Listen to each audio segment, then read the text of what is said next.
everyone, welcome back to the channel. So today we're going to talk to a videographer out of, is it Worcester? Out of the Worcester area? Yep. Kayla Ebner. So there you go. So tell me a little bit about yourself. Thank you. Thanks for having me. I'm happy to be here. So I started my business, K Ebner Creative, back in April of 2022. I've always been interested in photography, I would say. So I started in photo. Oh, okay. That's like my original. I was the one taking pictures of flowers and doing photo shoots with my friends. So in high school, you know, I would have like the little digital camera. And then I upgraded. My parents got me a DSLR for Christmas. Started with Canon. I am now Sony shooter. All right. That was recent. That was this year I made that switch. But I've always loved taking photos in some capacity. And so when it was time to go to college, I wanted to do something with it, but I didn't necessarily want to major in photography. So I settled on journalism because I was good at writing. Okay. And the program at the school I went to, Roger Williams University, had a ton of different classes. They had photojournalism, sports photojournalism, broadcast. So I knew I was going to get all of that experience with the camera while also maybe getting a couple other skills that I would not have gotten if I went straight photography. Nice. So that's what I decided to do, and it was the best decision ever. I learned a lot through that major. And I also did so many extracurriculars at the school that gave me that photography experience, that like extra side thing. So I got really involved. It was a D3 athletic school, so I could get on the field. I could get up in the players' faces. So I was taking photos at a lot of the sports games. I really liked the action of it. I'm super into fitness, so that was really fun for me. And back home, there was a gym that I was going to, a really small style family gym. So I took photos there. So I got like a lot of that creative experience through college and just doing it outside of that. And then ended up working for a business journal out of college. Didn't last very long. I wasn't able to be as creative as I wanted to. I remember that conversation. Yeah, I enjoyed my time there, but I decided I really wanted to move out of the writing direction and into the creative direction with the camera. So got a little bit of experience there, and then I moved into a media company that was primarily real estate media. Yep. But that's where I was able to deepen my technical skills, is what I would say. So I got a lot of technical experience there. Video and photo, Yep, I mean, I was pretty comfortable with photo at that point anyways, but video was like, that's when I really dialed it in.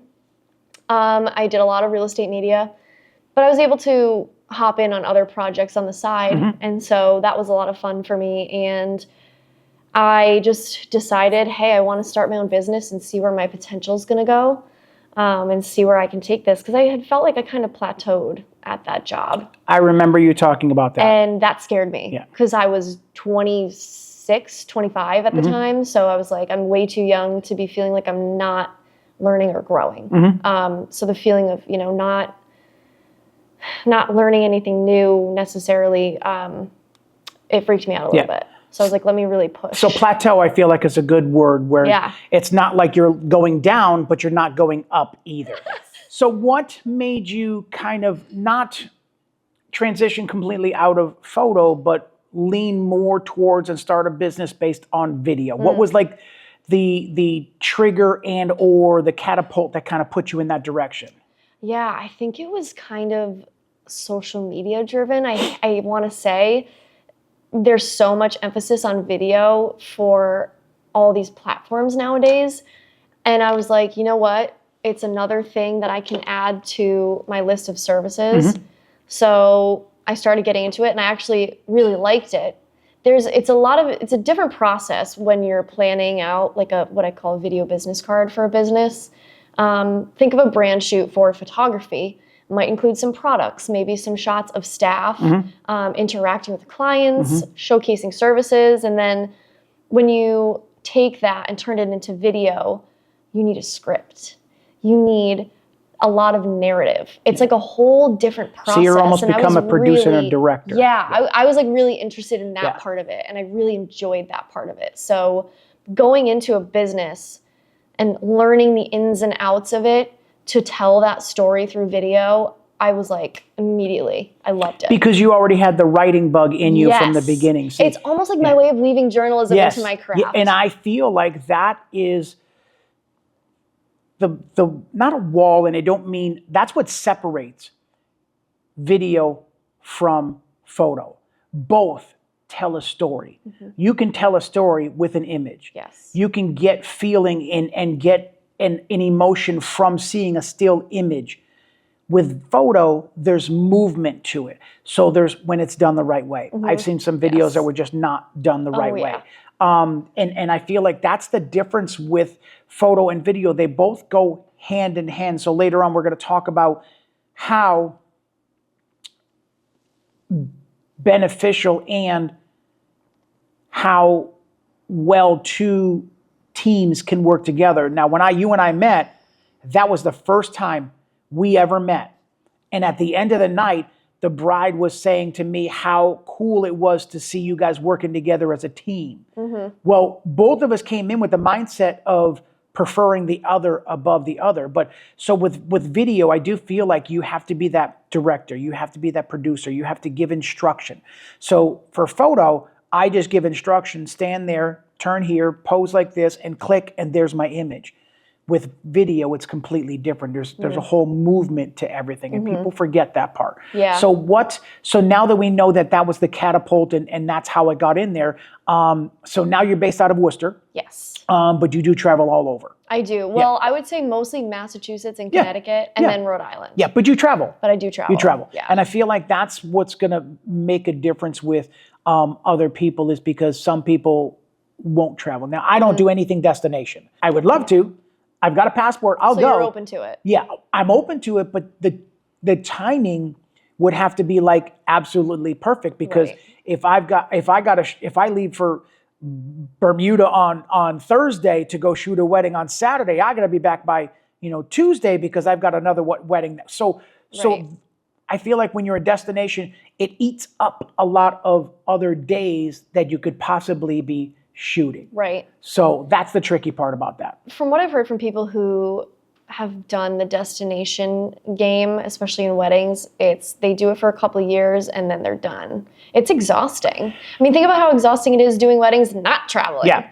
I'm exhausted going to a wedding 2 hours away. Yeah. Girl, are you kidding me? I'm getting on a plane for that. Yeah. You got to carry all your equipment. So gear, that's another way to pack your gear. That's another thing. Oh my God. So I've heard some destination places have been including photographers and video in their packages. So because it's included in the package of X, Y, and Z of the venue, if I give them a price of X, Y, Z to go out there, they'd be like, wow, that's a lot more expensive because this is already included in that. Yep. But what I have noticed is, and I say this in the very most humbling, professional way, is I don't feel like they have the quality and the creativity that when you're included in a venue and included in a package, your rate is flat. So they get paid X for just coming, doing, no matter what they do, they're going to get paid X. Yeah. And I feel like for me, and I'm sure you feel the same way when you're doing your videos and things like that, it's a lot of it has to do with the day of shooting, but then a lot of it has to do with the post and afterwards and how you process and things like that. So what is your process of, you drive home from your wedding, 2 hours, whatever it is, you get home. For me, the first thing I do is back up. Me too. So, what's your process? So I get home and I immediately start offloading cards. And another difference I feel like from photo and video is I'm backing up not only SD cards, which I write to 2 cards in both my cameras because I'm a freak and paranoid. 100%. You have to for a wedding. You have to. You can't get that back if a card gets corrupted. So people who do not shoot with 2 SD cards in their camera, they're brave. God bless your soul. It's not for me. Yeah. So immediately back up to an SD, or sorry, what do I use? SSD. Yeah, so it's an SSD. I use like the fast drives. Those work really well for me. I don't format the SD cards until it's backed up into 2 places. Yep.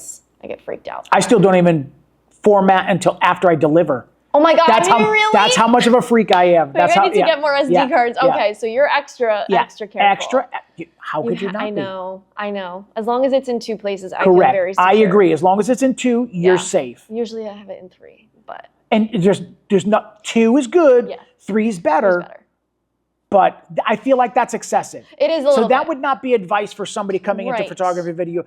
Don't have the mindset of triple checking, but don't feel like you have to back up in 3 places. Right. Go ahead. So go on. So not only do I have the camera footage, but I also usually have at least 2 formats of audio that I need to back up. So I have lavalier mics. I use Tascam DR10Ls. They're the best. So those are usually like for the officiants, the grooms, things like that, for ceremony stuff, first looks, all that. So I have to back that audio up. I have a backup TX660 Sony. So that one I stick it in, an inside jacket pocket or something. That's like a backup. I put it on the microphone for speeches. So not just video, you're backing up all audio files also. Yeah. Most of the time. If I'm really exhausted, I'll leave the audio for the morning, but I like to know that everything is in a place. Yeah. And then I use the Zoom F3 if there's a DJ and a speaker I can plug into or a sound system of some sort.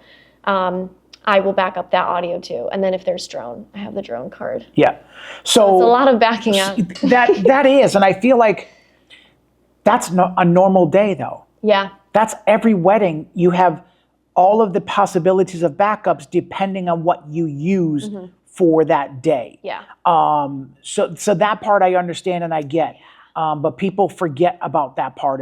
There's a lot being involved with everything that we do. Backup is the first thing that we do. Right.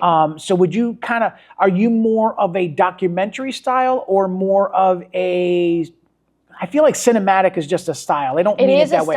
It is a style. It's not mine. But I can. Yeah. I can do it. My style, I don't know if I've heard it anywhere else, but how I like to tell people I shoot is a candid style. So I'm not going to, I see all these videos that are very fancy weddings and the bride and groom are, not smiling really in all those the cinematic shots. They're like very serious face. It's all very cinematic detail shots. I do cinematic detail shots, but I would like to say that most of my couples are like very fun, like lighthearted. They just want their day captured. Yeah. They just want to be able to look back on it and see all of the little moments that they didn't catch. So that's what I like to say is I take a candid approach. That doesn't mean I'm standing here just doing nothing, giving no direction. Correct. I'm doing, I'm giving as much direction as needed, working with the photographer. Obviously, it depends on who it is. Yep. Try not to make every shot, have to do it twice. I try to use, a back and forth. But I just try to capture the day as it unfolds and capture the little moments that the bride and groom are obviously very busy during their day. So the moments that they're not going to see that they want to remember forever. Correct. The elderly grandparents playing with the grandkids, those small moments, the dad that never dances, hitting the dance floor, all that stuff. Like maybe you're not able to catch that. So I like to put together a video that helps you just really relive that day. Yeah. And I feel like cinematic is more of a style, but I feel like every videographer is going to approach it just like a photographer. We're all going to approach it the same day. It's about getting all of the details and all of the moments. So the post process in how editing comes off, and I do feel like you were right because the two, weddings that we did together, those were very fun, energetic, younger couples who just like everything was, fun and that helps me and people like you come in and do our job because I don't feel like we have to pull from them to do this and pull from them to do that because they're up for almost anything. And the timing makes a difference too. One of the weddings that you and I did, we went to the DJ and we were like, hey, we're going to go do this outside. He's like, go ahead, you got plenty of time. It was a Portuguese wedding, so it's very, very laid back. And we're like, okay, we'll just let you know. He goes, oh, you got plenty of time. And I feel like every wedding is different. I've been in some weddings where there's no time. Right. And pressed to the wire, pressed to the minute on, oh my God, we have to get back to get this. And I get those days. I've seen those days. I don't like those days, but I feel like that's where a true professional shines the most, because with limited time, you got to get the best you can get in the first shot. Yep. And there's no retakes or, hey, do that walking one more time. Right. Hey, do that spinning one more time. There's no time to do that. So since we're on the subject about that, how do you approach working with other photographers? I usually try to get a gauge on their personality right away. So, for example, I try to introduce myself to the photographer right away, because you're going to be with this person all damn day long, like all day. Yeah. So whether or not it's going to be a good experience or a bad one, I want to know what it's going to be right away. So I introduce myself usually beforehand. I ask the couple who the photographer is, and I try to follow them on Instagram beforehand. Oh, good point. Get a sense of their style. Good point. Maybe even shoot them a message. Hey, I'm the videographer for this wedding. I'll see you, blah, blah, blah, whatever.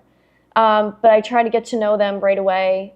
There was one wedding this year where I wasn't able to do that because the photographer wasn't there. They were there after me, which was a weird experience. Usually photographers get there first. Or at the same time. Right, exactly. So it's very obvious to me, like in the very first 15 minutes, how it's going to go. And if it's going to be more of this is my take on it. I feel like photographers are almost the directors of the day, because I've shot photo weddings too. So I feel like photographers work hand in hand with the wedding planners. If there is a wedding planner on the day, they kind of like dictate the timeline almost. So like you guys are directing how things go, and I try to, as a videographer, be respectful of the shots that you need to get. I do feel like you have more responsibility in terms of you need to get all of the family, all of the bridal party, which videographers don't always stick around for that part. Correct. So it's a lot, I feel like it's almost a little bit more pressure on the photographers in terms of a directing standpoint of, it's a lot more posing, it's a lot more just giving direction in general. For sure. I think that's a difficult part about being a photographer, is like you're kind of controlling how the day goes. You got to keep things moving. And if you are not a bolder or one that can take the initiative, then I feel like you're going to struggle with photography and doing weddings, because you have to be able to dictate, you have to delegate, you have to dictate, and you have to organize, and you have to pose. Yep, and you have to without being a barking out orders like a cattle call. I have seen that before. Okay, who's next? Yeah. Okay, who's next? Parents and grandparents do not get that vibe, and they just strongly dislike that, and it comes off as being bossy and yelling. And the other side of that is sometimes you have to be like that because you've got a timeline that's got to be, when the wedding starts 20 minutes late, they don't slow the food down. Right. That comes out of your photography time. Yeah. All the time. Yep. Because if you got to be done by 4, because we're eating at 4:30 and you still got to do toast and first dance, you're cutting your time. There's just no other way about it. So and I do agree. Every wedding runs at least 10 to 15 minutes late. Every wedding. I had one run 45 minutes late. Me too. Yeah.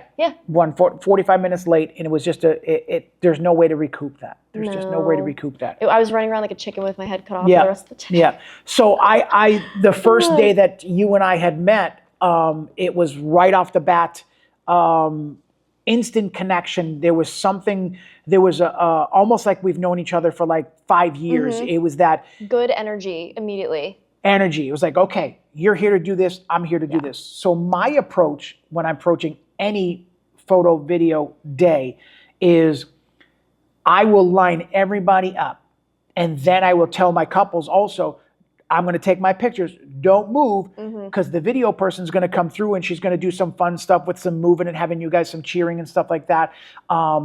So there's an efficiency that has to happen when you've got two teams trying to accomplish the same goal. Right. It has to be efficient. So whenever I'm working with a videographer, I'll say to the video, I'm going to do the rings right now. I have them right here with me. Do you want to come with me? Or the shoes or the dress. If we can piggyback off of a similar, we don't want the video and the images to be the same. We want them to be close enough where when you're doing with movement, it's different than just taking a still of the rings. So I will always say, I'm going to this is what I'm going to do with this. And they're here. So when I go to the shoes, feel free to take that and do whatever you want to do. So we almost like work very efficiently. So we doing everything's at the same time. So you're doing this, I'm doing this, I'm doing this, and then you move to the next spot. For me, a picture with the dress hanging up from the wall is sufficient. A picture with the bride holding the outer part of the dress is out is sufficient. For video, you want to see her pulling through the fabric. You want to see her touching the fabric. So there's movement to that. So there has to be a person that can say, okay, we're going to start with that. Great. Okay, Ron, my turn. Bang. And now we're going to step in and we'll do this. I will almost never, ever, ever do anything without the videographer knowing. I appreciate that. And it's true. It's not always the Here's case. what happened. Last weekend, I was doing a wedding, and I asked the groom and one of the groomsmen, hey, if you guys want to do something funny. So they did a funny thumbs up, and then the next guy comes in, did like a headlock, and then the next guy come in and did something funny. So we're having fun. And then I was like, okay, the last guy comes up, and now the video guy's got the bride off over there. And it's only one videographer? Yeah, no, two videographers. Oh, two, yeah. Okay. So I had my photo with me, and he was off doing the bride's veil and things like that. So he just I was only working with the guys, so he was working with the girls. Okay. We've done that. Yes. So I said, okay. So he goes, okay, you ready? I was like, ready for what? He goes, we're going to do something. I was like, okay. He goes, just be ready. Uh-oh. So I put my camera into, 15 frames per second, and I'm ready to shoot because I didn't know what he was going to do. Right. And now they're standing 4 feet apart. So I'm like, okay, I'm ready. He walks up, puts his foot in his hand, flips him up in the air, and does a complete somersault in the air and lands right back down on his feet. Wow, that's fun. Yeah, you know what Was sucked? this outside? Yeah. You know what sucked? The video guy was over there. Oh, no. I felt so bad for him. I'm like, oh my God. And I didn't know what he was going to do. You didn't know. I had no idea. You didn't know. Yeah. So I'm like, That's so oh. So Can you do it again? yeah, I did. You did. I did. I swear to God. I know I like this. I was like, oh my God, that's too good not to do. Right. I was like, hey, come on over here for a second. So he comes over, and I told him what he did. And he goes, can you do it again? He goes, it's been 10 years since they did that one. He goes, yeah, let's try it again. So now the video guy came over here. He laid down on the ground. He did the whole backflip in the air again. Suspender went flying off in the middle of the thing like that. God. And he did it. This is what teams do. We need to work together when it comes to this, so that if I would have gotten that in a picture and then he didn't get it in his video, so when he delivers his final product to them, they'll be like, oh, Ron got the flip in the air and he didn't get that. There's a piece missing to the puzzle. Right. So when you're working with the dress, make sure the video guys, and I won't do anything. If I go outside and do my champagne toast like we did that time with you, hey, we're going to do champagne. Yes. I sent my drone up in the air, took pictures of that. You're there side of me, my second shooter, and we just shot it one time with all of the spray going up in the air. So we both got the same thing, different angles. Click, click, click for me, and you've got that, slow motion, do whatever you want, and it worked out perfect. Teams have to work together for the sake of the bride and groom. Yes, we're all trying to do the same thing. We have to.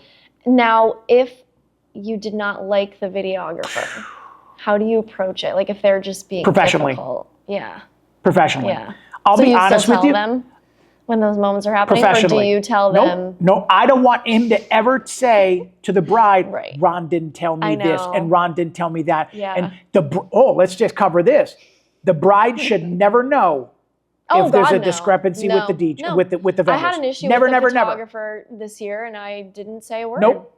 Didn't say a word. Never. Handle it. You just deal with it. You suck it up. You do. Yeah. Professionally. Yes. So. Yes. If there's ever, I work with a lot of different people, and they're all excellent at what they do. I've never had a problem with any vendor. The only problem I had was one DJ that I worked with. I said, hey, I'm going outside to do pictures with the rings. Okay.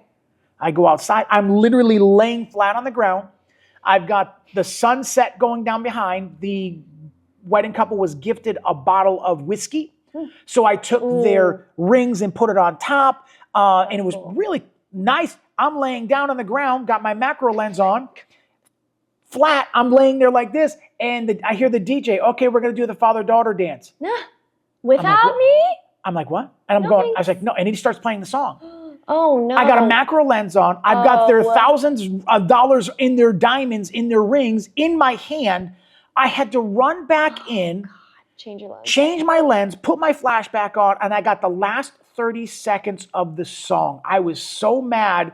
I didn't let the bride know. I didn't say anything to anybody. And it's just a courtesy that you let the other vendors know what you're doing. Hey, wedding coordinator, we're going outside. Hey, DJ, we're going to do champagne spray. We'll be gone for, I'm going to go get everything prepped. We're going to be gone for 5 to 7 minutes. We're back in by 10. That's all we're going to be gone. So there's a right way and a wrong way. If somebody gave me a cold shoulder, I don't know what I would do if somebody didn't tell me that the video person took the bride and groom outside for some special sunset or whatever, and they didn't tell me, I would be flipping mad. I wouldn't say a word. I would be flipping mad, but I would definitely, that's not something you do. You work together as a team, or you should not be doing your job at all. There's nothing better than having a vendor team where you just like all crush it together. 100%. It's so good. And one thing I really liked about what you did, and this I think really speaks to people who have a lot of experience in the industry, because I'm still learning, but I knew the second we started working together that you had a lot of experience and that you were 100% qualified to be doing what you were doing, because you introduced me when the whole wedding party was together. You said, I'm Ron, this is Kayla. She's gonna be doing video. You said what you said earlier. You were like, if I'm doing a shot with you, don't move. She might wanna do an extra shot, like all that stuff. You said that we were gonna be working together on things. And you establish that right from the beginning, because one of the things that I've learned that I need to do is tell the wedding party, you guys are going to be looking at the photographer. Don't look at my camera unless I direct you, because for video, you don't necessarily want everyone to be looking at the camera all the time. So like if I am piggybacking off of a shot that you are getting to save time, I don't want people looking at my camera. You want people looking at your camera. So making sure people are paying attention to the photographer, only look at me when I direct you to. And we might be getting a couple different shots. So just, stay put until we're both satisfied and we feel like we got what we need. Thank you for that. I really appreciate that, because I do, first of all, experience and professionalism go hand in hand. You can be a professional and you can just be a jerk at being it. You can be experienced and so haughty that you don't let anybody else in, and that's not professional. So I pride myself on being that way as much as possible, because I want, and that was just the right thing to do. I'm walking up saying, hey, it's not just me. We've got another team here that's going to be doing the same thing. When we were there was a lake there was a sunset, there was the whole dock down the bottom. So there was so much like creative stuff that could have happened. And this is where teams work together. Like, hey, Kayla, tell you what, I want to go down by the water, down where that dock is. Where do you and I need to be in order to get that? I do not feel like I have all of the answers in the world. I feel like talking to another creative that does similar but different, because what works for me, I can eliminate the backlight with the sun coming through the back by adding a flash. For a video, it's a little bit harder to do because it ends up being too backlit for the couple. So there's things like that, like, okay, well, if we turn them this way, that would be better. Oh, you know what? That's just as good for me. Creatives need to put their heads together and not be like, well, this is what I'm going to do, and you can do whatever you want, because that's not going to get you anywhere.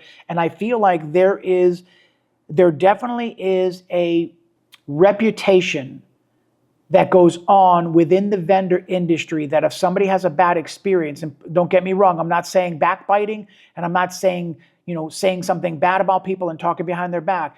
I'm just saying there's a certain amount of people that when you have a good experience with them, they're going to find out how well it was that you worked with Ron that time, and he said he had nothing but great things to say about you. The next time you work with that photographer, you'd be like, wow, Ron said you were this good and that talented, and here let's work together. That's the difference. Totally. Same thing when you get a bad reputation also, if you do something like disregarding other people's, or talking over the photographer says this, and you're like, no, do this instead. In front of other people, that's a no-no. If you've got another creative idea, call them aside. Hey, Ron, what do you think about this? Well, it doesn't work for photo. Go ahead and let me get my shot, and then go ahead and get your shot.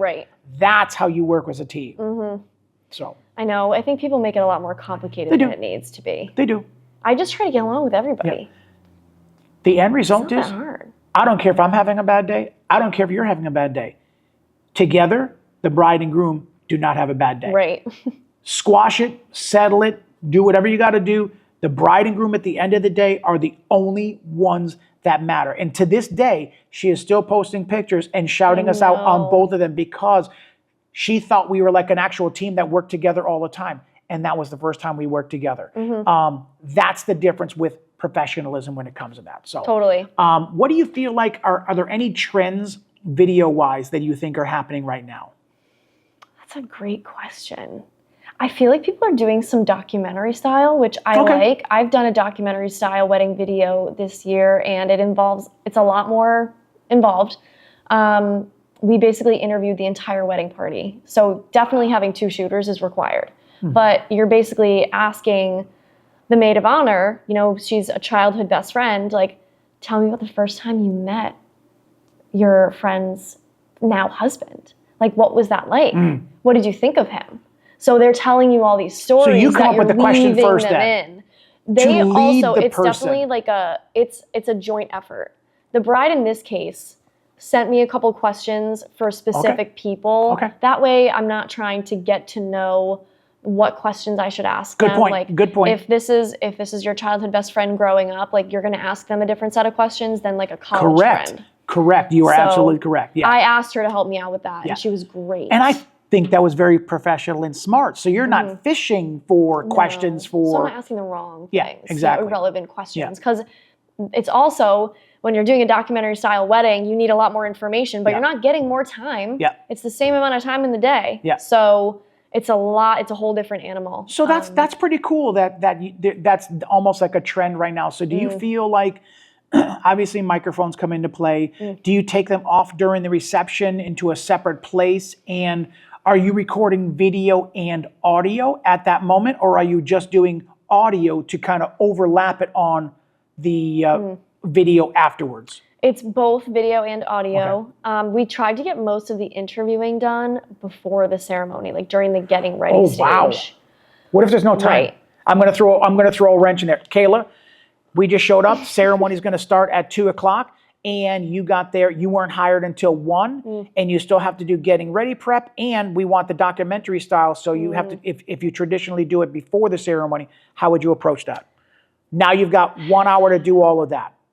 Details and dress and things like that have to come first because there's no going back to after the ceremony. I would say I can't do it unless it's an 8-hour package. That's just like that's a hard no for me. And I feel like professionally that's smart. Yeah. Because if you try and get all of that done in a 6-hour time, so now if you didn't do it before the ceremony, when would you do it?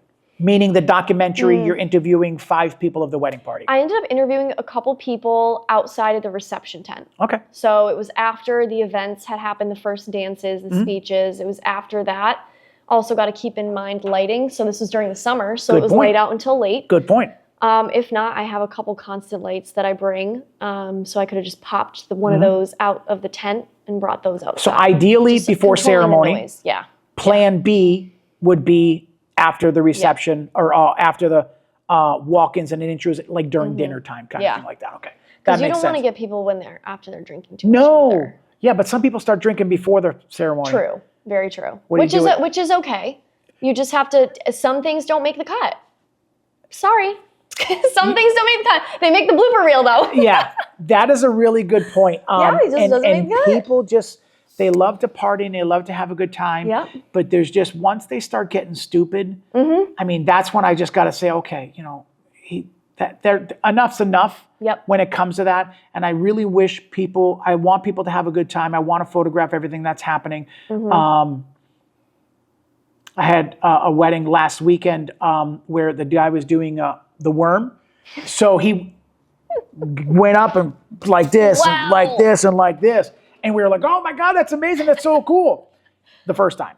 Uh-oh. All right. Well, then when you do it 15 minutes later, and when you do it 15 minutes later, I don't need to photograph that all 7 times that you're doing that. 30 minutes of dancing is plenty. Yeah. And this is where the stupidness of, I don't mean people are stupid. I mean that's when alcohol kicks in and it gets Nobody to that wants to next see themselves like that either. No, and the brides and grooms, they'll think that it's funny, but it's not going to make the highlight reel when it comes to that. Right. So one of the things I wanted to talk about was things that you have seen this year that you've liked at weddings and things that you've seen that you're not a huge fan of. And I have a couple things on my list. I don't have many things that I don't like. I feel like the garter belt is a pastime. I've never seen it. Because you don't see that anymore.